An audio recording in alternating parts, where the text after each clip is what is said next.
Firman yang kami dengar boleh menjadi penuntun hidup kami, supaya kami tidak menyimpang ke kiri maupun ke kanan, tetapi kami boleh tegak lurus, berjalan bersama dan sesuai dengan kehendak-Mu ya Bapa. Dan kami sambut firman-Mu hanya di dalam nama Tuhan Yesus. Kami telah berdoa dan mengucap syukur. Sama-sama kita katakan, amin. Puji nama Tuhan. Shalom. Kita jumpa kembali. Pertama-tama saya ucapkan selamat hari Natal dan juga tahun baru. Ya, kita berharap di tahun yang baru ini hidup kita semakin dekat dengan Tuhan. Amin. Semakin diberkati tentunya ya. Karena berkat ini sebenarnya bukan hanya berbicara mengenai berkat fisik ya, tapi berkat juga berkat rohani. Ya, berkat ini bukan hanya berbicara masalah duit ya, tetapi juga berbicara mengenai apa? Kesehatan kita. Hari ini kita bisa bernafas, hari ini kita bisa jalan sampai di tempat ini, hari ini kita bisa melakukan aktivitas, itu semua karena kemurahan Tuhan. Kita tahu bahwa tahun kemarin mungkin saja ya, kita banyak mengalami tantangan, banyak mengalami persoalan, tapi kita percaya kita bisa melewati itu semua karena Tuhan Yesus yang memampukan kita. Betul saudara? Amin. Kenapa hari ini kita bersyukur bahwa sampai hari ini juga Tuhan masih pelihara kita? Amin. Tidak ada yang mati kelaparan kan? Itu namanya pemeliharaan Tuhan. Jangan khawatir akan hidupmu, akan apa yang kamu pakai, akan apa yang kamu minum, akan apa yang kamu makan.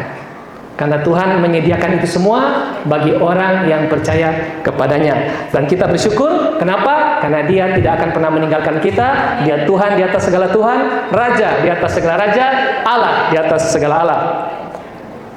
Terakhir saya pelayanan di gereja ini, itu sudah cukup lama ya Pak Gembala ya? 2 tahun lebih ya. Waktu gereja yang lama. Kalau yang masih baru, hari ini mungkin tidak mengenal saya. Ada yang baru? Atau semua dari sana semua? Semua ya? Ya puji Tuhan, berarti sudah kenal saya kan? Gitu. Kalau belum kenal, saya perkenalkan diri. Karena pepatah mengatakan tak kenal maka tak sayang. Tapi mungkin ada 1-2 yang belum mengenal saya. Mungkin tidak ada. Ya, nama saya Tony Laos. Ya, mungkin dari marga agak bagaimana gitu kan? Karena saya bukan orang sini. Saya dari Maluku Utara. Ya, mungkin kalau Bapak Ibu sering nonton TikTok atau apa yang lagi viral itu loh, Ibu gubernurnya itu loh, ya, Seri Laos, itu ipar saya, ya, puji Tuhan. Jadi yang meninggal kemarin calon gubernur itu kakak saya, ya.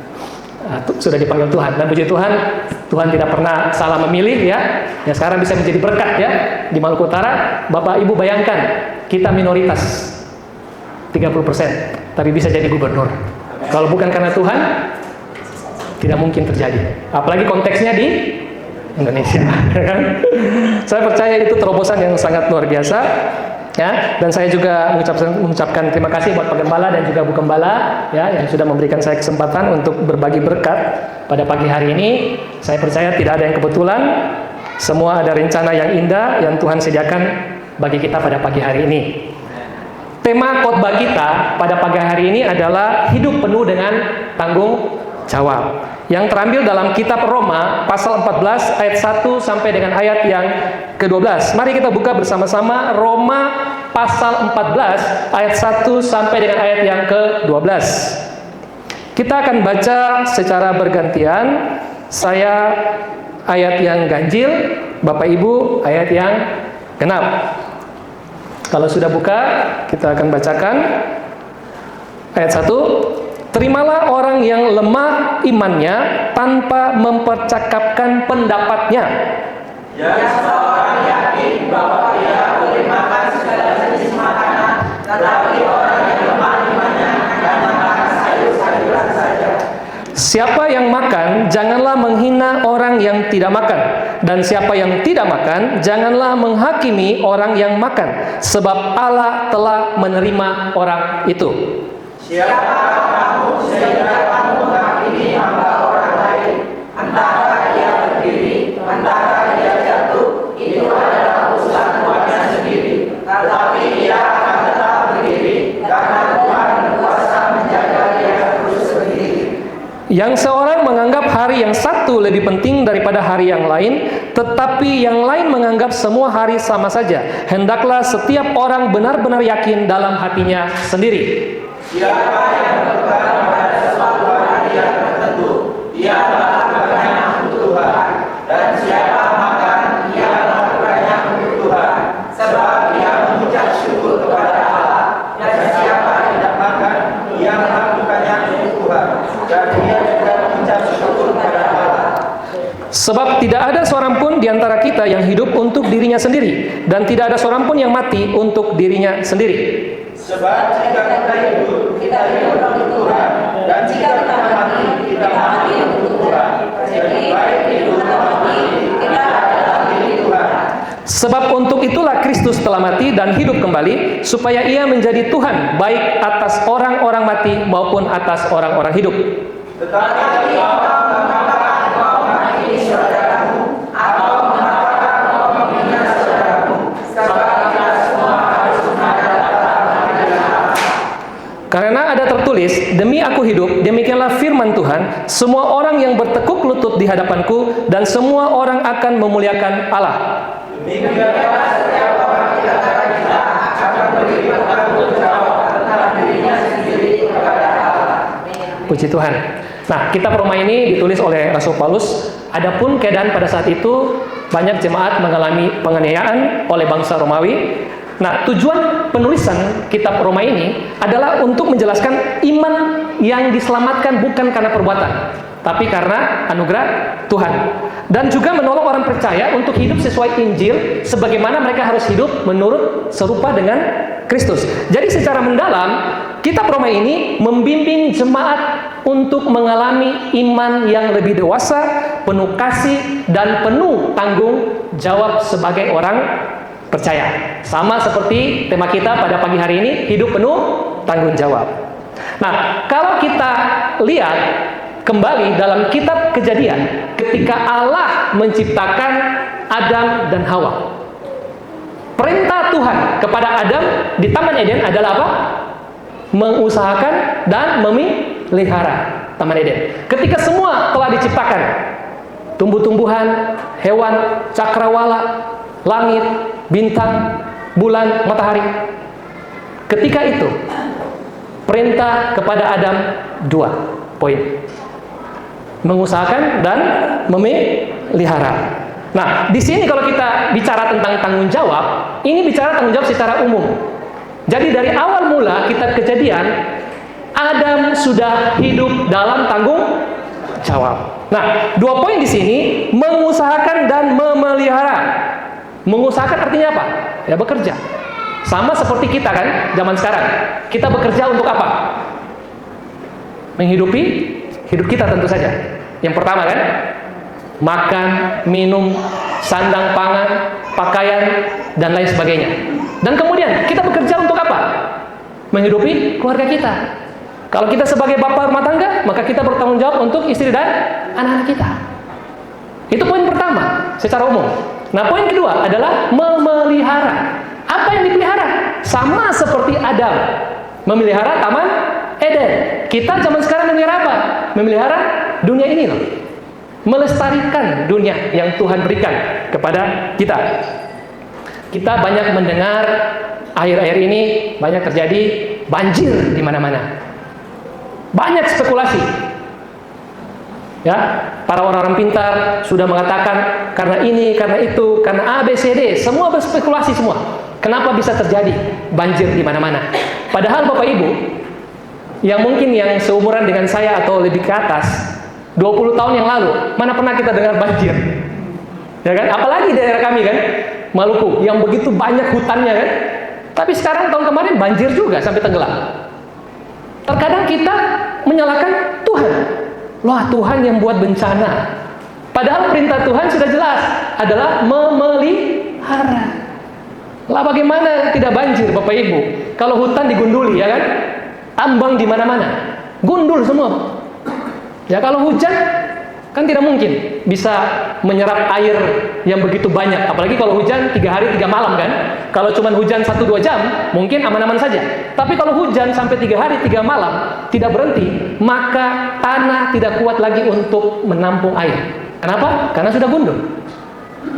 Nah, itulah perintah bagi kita. Jadi, itulah gambaran tanggung jawab manusia secara umum.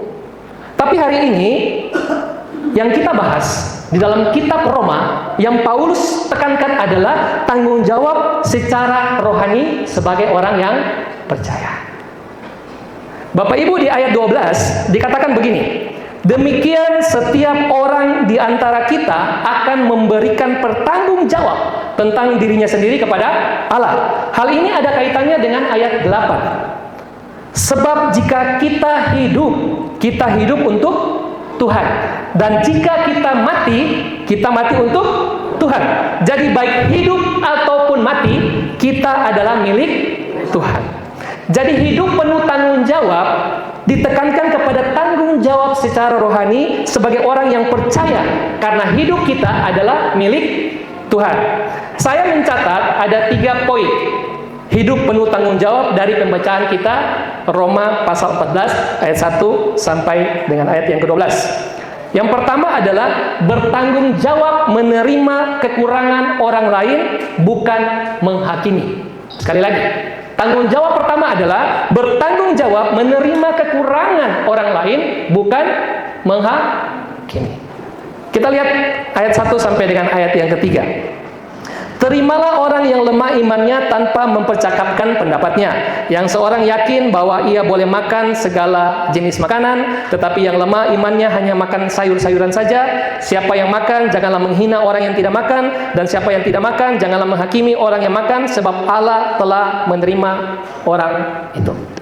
Bapak Ibu perhatikan di ayat 1 sampai dengan ayat yang ketiga. Di sini ada permasalahan di antara jemaat. Permasalahannya apa? Mereka saling mempertentangkan masalah makanan dan hari. Kalau kita lanjut sampai ayat 5. Jadi ada yang berkata begini, loh saya ini yang paling benar, harus makan A. Yang B bilang begini, oh tidak, saya yang paling benar, menurut firman Tuhan, harus saya makan B. Atau yang C bilang begini, saya tidak mau makan, saya puasa, saya yang paling benar. Atau ada si A bilang begini, hari Minggu itu yang paling baik, paling kudus, paling sabat. Ada si B bilang begini, hari Rabu yang paling baik, atau hari Jumat. Kenapa? Jumat Kliwon. Nah, di sini kita lihat ada permasalahan. Permasalahannya apa? Mereka saling merasa diri paling benar. Terkadang itu terjadi tidak dalam kehidupan kita? Dalam kita bergereja, terjadi tidak? Banyak terjadi. Saya yang paling benar. Bahkan ada yang lebih ekstrim lagi kan? Kamu sesat, kamu sesat, kamu sesat. Bapak Ibu, kita bukan Tuhan yang gampang sekali untuk bilang sesat. Karena kita tidak, kita ini bukan manusia yang sempurna, ya kan? Semua pasti ada kekurangan. Makanya di ayat ini dikatakan apa? Ada orang yang kuat imannya, ada yang lemah imannya. Sehingga perlu digarisbawahi bahwa hidup orang percaya adalah diwarnai tanggung jawab rohani, yaitu apa?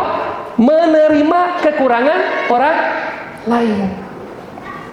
Bapak Ibu, menerima di sini itu bukan pilihan, tapi perintah.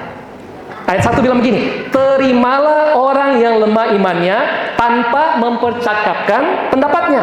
Kata terimalah ini menunjukkan tindakan yang aktif, tanpa paksaan.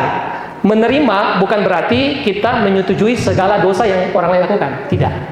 Artinya apa? Menerima adalah kita menerima mereka tanpa menghakimi, kita mengasihi mereka walaupun mereka hidup dalam dosa, walaupun mereka tidak benar, walaupun mereka tidak hidup sesuai dengan firman Tuhan, tapi pribadi mereka kita tetap mengasihi. Setuju Bapak Ibu?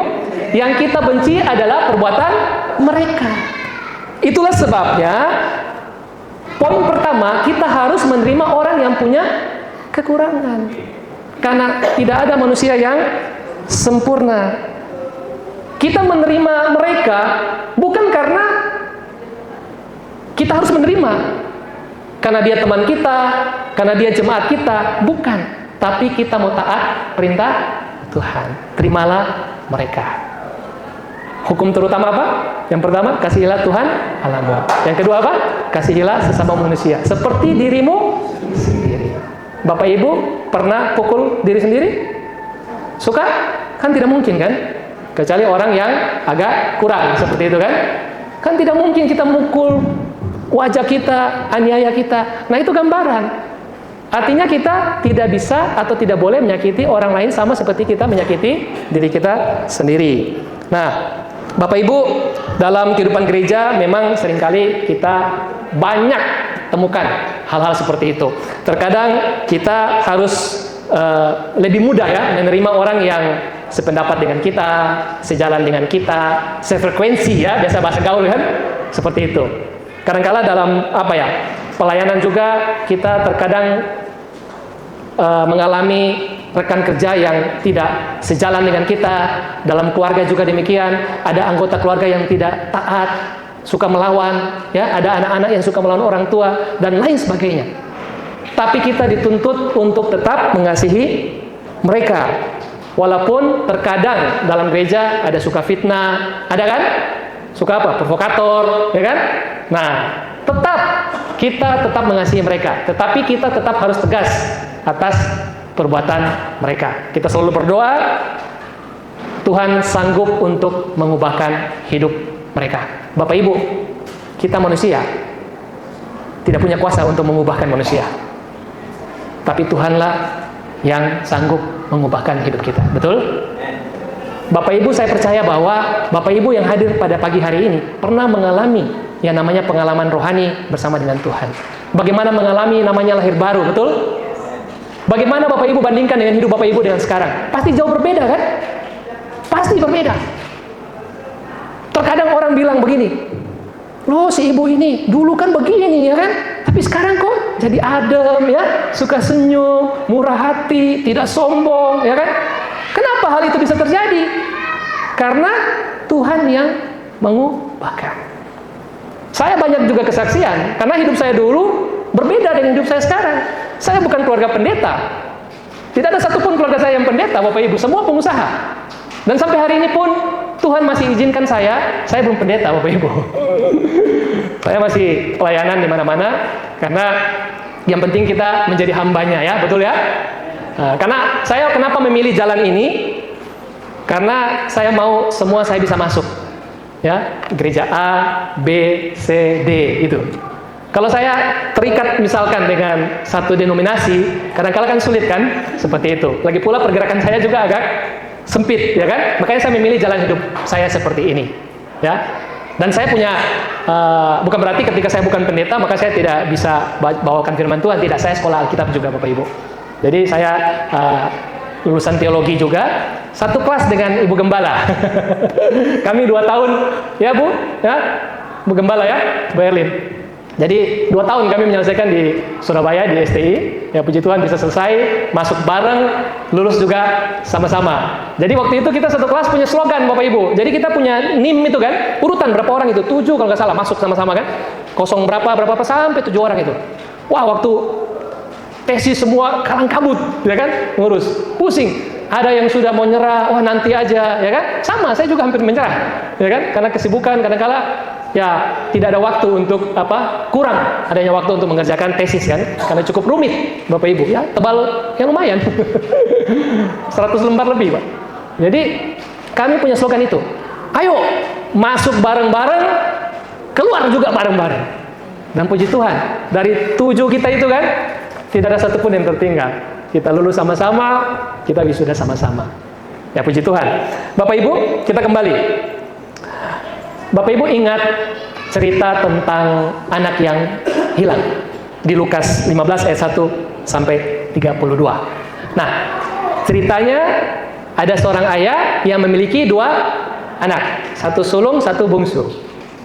Si bungsu nuntut harta warisan diberikan duluan sebelum bapaknya mati.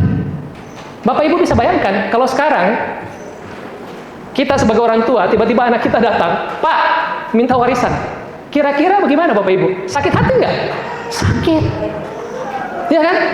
Masa orang tua masih hidup sudah minta warisan? Nah ini yang terjadi di kisah anak yang hilang. yang dilakukan oleh bapaknya? Bapaknya memberikan hartanya yang menjadi warisannya si bungsu. Si bungsu dapat rezeki nomplok kan, tiba-tiba kan, dar, banyak. Kaget kan? Seperti kalau zaman sekarang bilang apa? OKB. Kaget kan? Orang kaya baru kan? Nah, bukannya simpan, bukannya berinvestasi, tapi dia pergi ke negeri jauh dari tempat tinggal ayahnya. Di sana dia ngapain?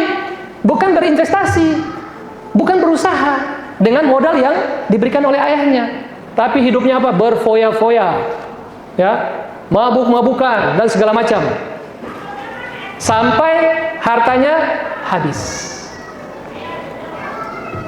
Ketika hartanya habis, dia miskin, dia menjadi budak menjaga babi. Bukan hanya jaga babi, Bapak Ibu, makan makanan babi juga. Ironis kan? Yang sebelumnya dia hidup dalam kemewahan di rumah bapaknya, tapi sekarang dia hidup di negeri orang asing sebagai seorang penjaga babi. Bahkan makan pun tidak layak, karena makannya setara dengan makanan babi. Akhirnya dia tersadar, anak bungsu. Ketika dia tersadar, dia bilang bahwa dia harus pulang ke rumah bapaknya. Tapi dia tidak pernah mengharapkan untuk jadi anak, Bapak Ibu. Budak pun dia terima, asalkan dia hidup di rumah bapaknya. Paling tidak ada makanan yang layak, bukan makanan babi. Lalu kemudian dia pulang ke rumah bapaknya. Tapi apa yang dia terima?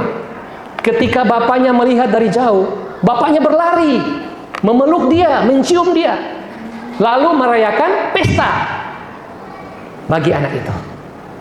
Dia bukan diterima sebagai budak, tapi dia diterima lagi sebagai anak kembali. Anak sulung, Bapak Ibu, apa yang dia lakukan? Marah, iri hati. Kenapa? Dia marah, kenapa? Karena dia sudah mengabdi katanya kepada ayahnya puluhan tahun, tapi ayahnya tidak pernah merayakan pesta buat dia. Lalu ayah menjelaskan, segala hartaku adalah milik anak sulung.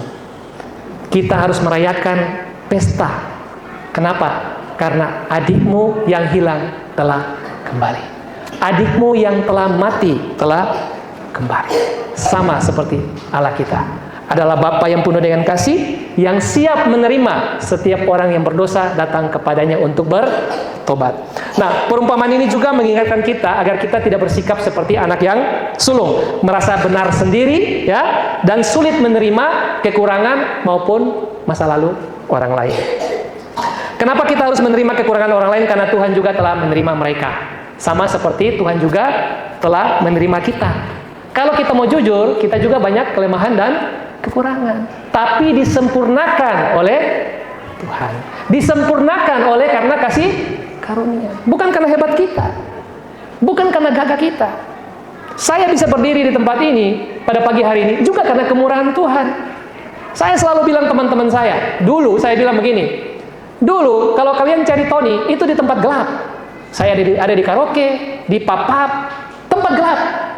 Tapi hari ini kalau kalian mau cari saya, gampang. Cari saya di sekolah Alkitab, saya ada. Cari saya di gereja, ada. Ada perbedaan, ya kan? Dari gelap berpindah kepada terang. Jangan sampai puluhan tahun kita ikut Tuhan, gelap terang, gelap terang, gelap terang, ya kan? Nanti satu kali di Tuhan selesai kita, ya kan? Seperti itu Bapak Ibu ya.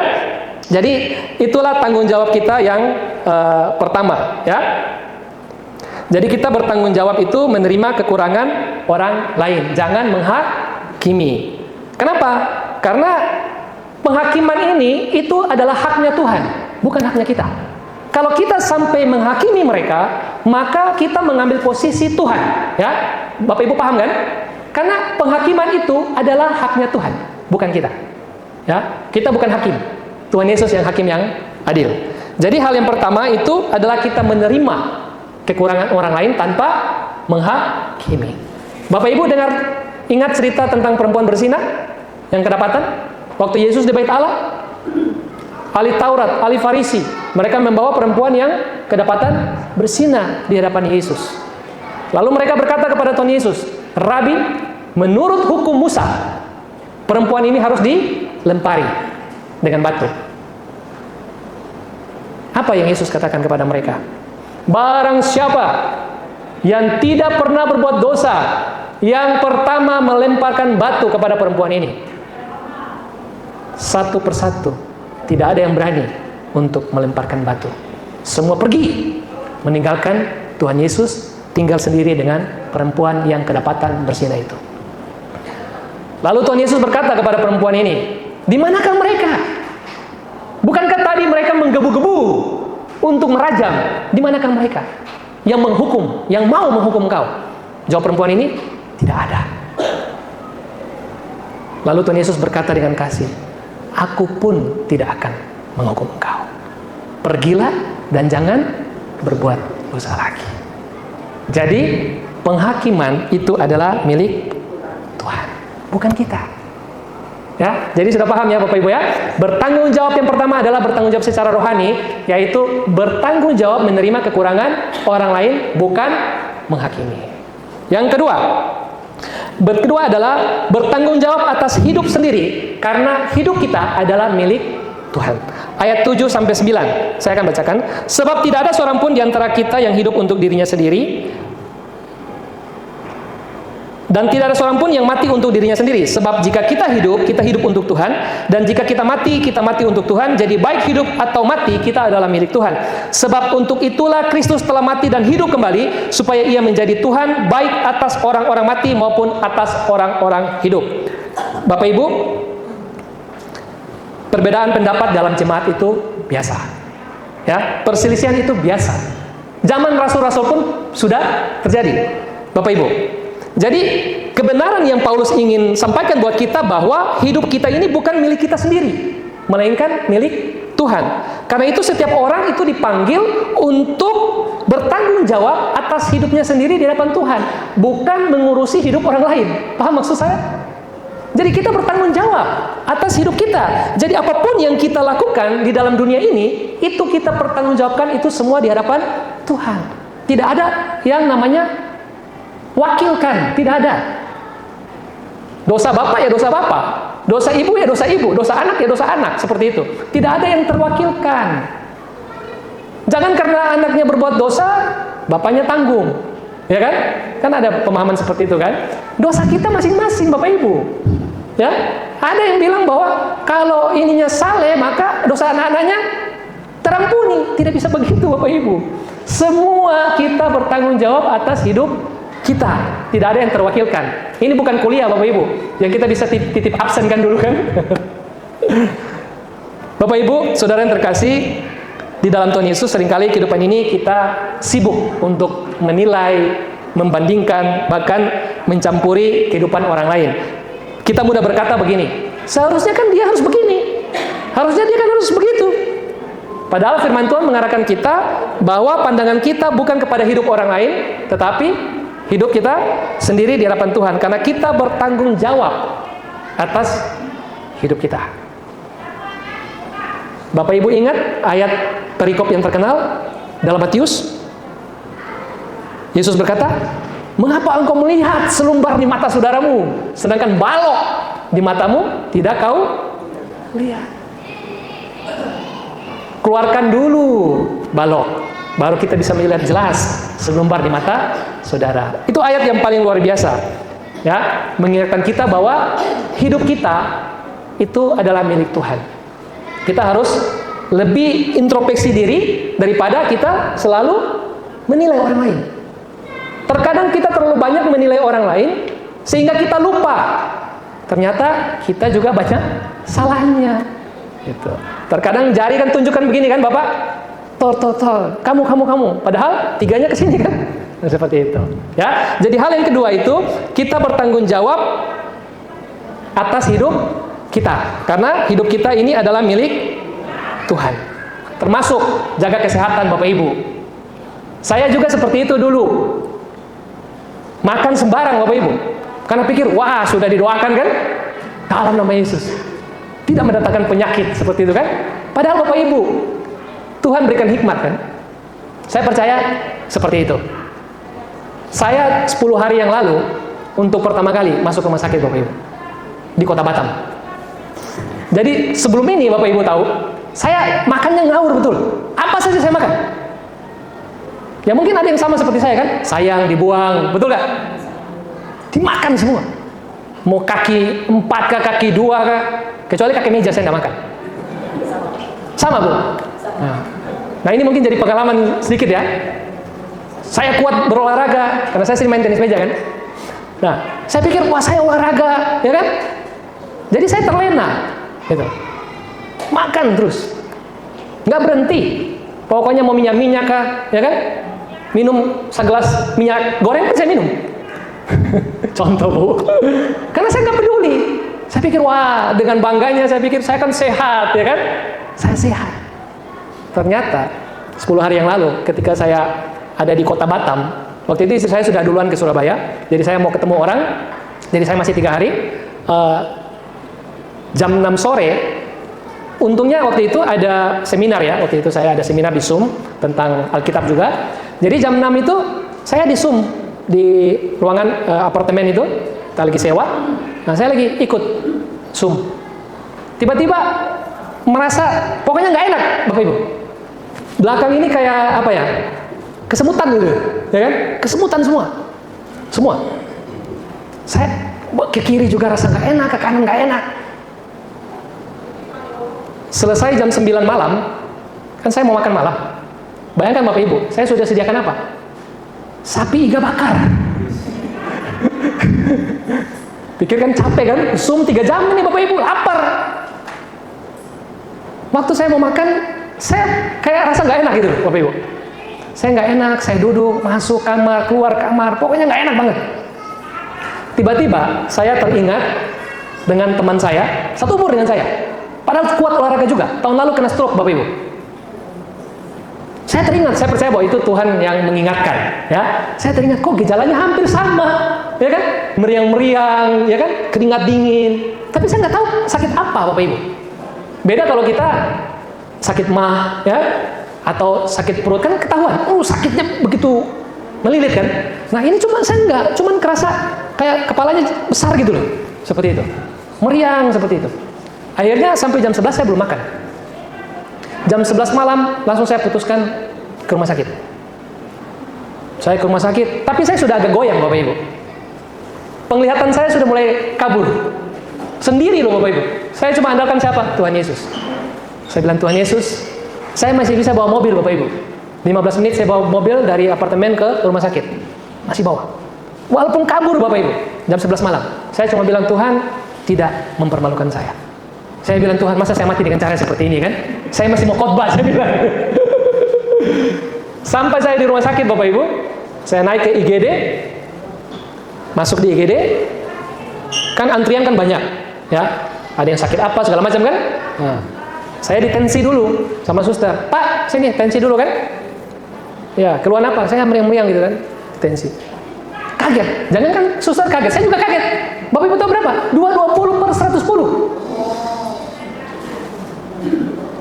Langsung suster, Pak, nggak salah. Bapak masih bisa berdiri? Masih. Duduk. Panik. Lagi. Takutnya tensinya salah kan? Periksa lagi. Sama Bapak Ibu, 220/110. Akhirnya panggil dokter. Dok, dokter tanya, Bapak masih, ya saya penglihatan saya mulai kabur, ya kan? Dokter punya muka sudah berbayang-bayang. Coba jangan tenang, duduk, periksa lagi masih sama. Akhirnya langsung dokter, cepat bawa masuk di IGD. Udah, masuk. Saya disuruh tidur, diobservasi, pantau terus Bapak Ibu. Di situ saya berdoa Tuhan, tolong. Saya minta ampun, kalau mungkin karena kesalahan saya kan. Dokter bilang, Pak, ini sudah stroke. 220. Kalau nggak stroke serangan jantung. Diperiksa. Puji Tuhan Bapak Ibu, 220, 1 jam, dari jam 11 malam lebih itu, setiap 1 jam dicek terus kan, turun. 210, 200, turun. Saya tidak bisa membayangkan kalau iga bakar tadi saya makan. Kelar saya Bapak Ibu, kelar. Ya gimana kalau sudah stroke Bapak Ibu? Mau khotbah gimana? Saya cuma bilang begitu Tuhan. Memang agak lucu ya, saya doa gitu Tuhan, ya kan? Gimana kalau saya stroke? Nggak bisa khotbah lah.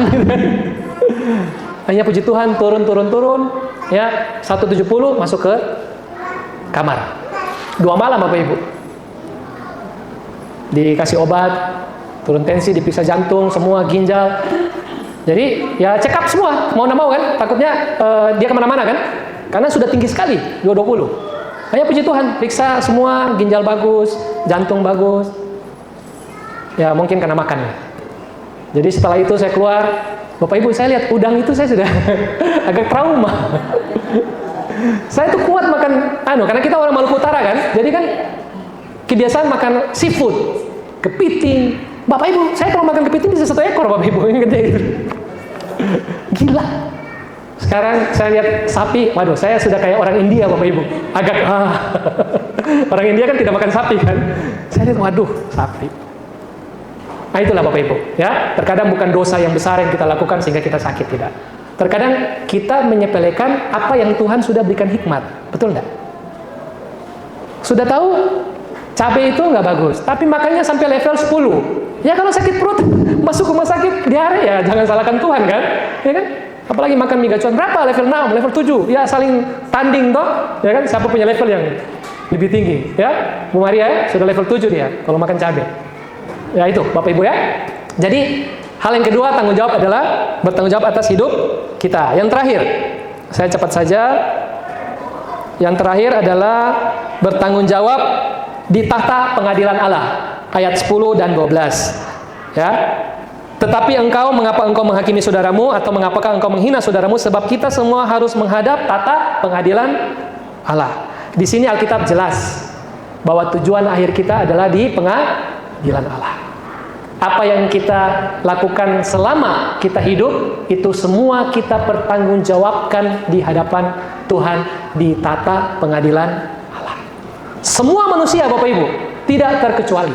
Tetapi bagi orang yang percaya, pengadilan Allah itu bukan sesuatu yang menakutkan, bukan suatu penghakiman untuk masuk neraka. Tidak. Tetapi pengadilan Allah bagi orang yang tidak percaya adalah api kekal. Tapi bagi kita yang percaya, yang sudah ditebus dengan darah Yesus, sudah diampuni, sudah dibenarkan, sudah disucikan, sudah diangkat menjadi anak, sudah mewarisi kerajaan Allah, ketika kita menghadap tata pengadilan Allah, yang kita terima adalah apa? Upah. Besar kecil upah, saya nggak tahu. Karena saya bukan Tuhan. Tapi yang jelas, apa yang dilihat manusia itu berbeda dengan apa yang dilihat Tuhan. Sekalipun ada yang begitu terkenal, hebat pelayanan di dunia ini, bahkan ada yang hebat secara status sosial, jadi pejabat, jadi orang kaya dan lain sebagainya. Tapi di hadapan Tuhan, yang Tuhan lihat itu berbeda. Jangan heran tiba-tiba kita ke sorga, kita lihat, loh Pak Pendeta ini kan kita nggak terkenal di Indonesia, tapi kok dia hebat di sorga? Kita nggak tahu.